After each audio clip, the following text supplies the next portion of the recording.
Welcome back. You know, as employees return to office buildings, we are taking a look at how businesses can make social distancing at work less stressful. Joining me live now is conflict resolution expert, mediator Carol Barks.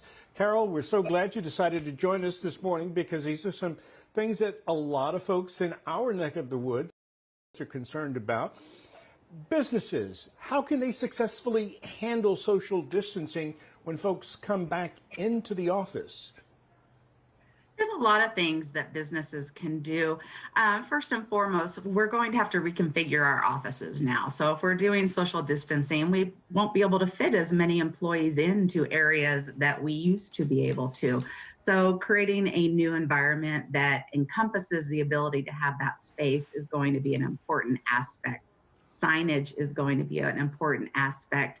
And then also realizing that our brains tend to work largely on remote control. So about 98% of what goes on under the hood in our brain is done unconsciously. So our brains, when we get back to the office, will be doing things or wanting to do things the same way it always has done things before. So social distancing won't be as automatic as we would want it to be. So people will need to be reminded about social distancing. This will take patience. This will take reminders. This will take kindness and understanding and a lot of discussion in there. So a lot of times we're making decisions for an organization without involving our whole team and asking the people who will actually be doing the work and doing the social distancing.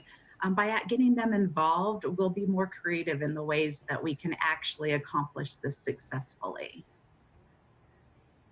You know, as people go back to work and social distancing is enforced, do you foresee the releasing of these because there's not enough space for them to be in the office now? I think it's going to create a whole new world of how we work. So instead of having everybody go back to work, some people will maybe never go back to work or not go back to work in the same way. There might be hybrids of how we operate. So for instance, when it comes to people working at home, some people love working at home. Other people have problems working at home because they find that they're distracted and they need to be able to go somewhere outside of their own residence and separate work from home life.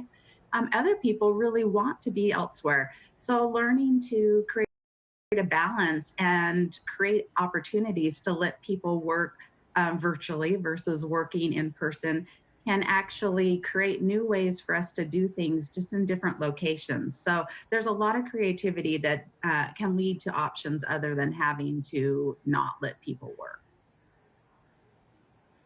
Carol, thank you so very much for your insight into this because a lot of folks are trying to figure out, well, what do I do? What is the company going to do?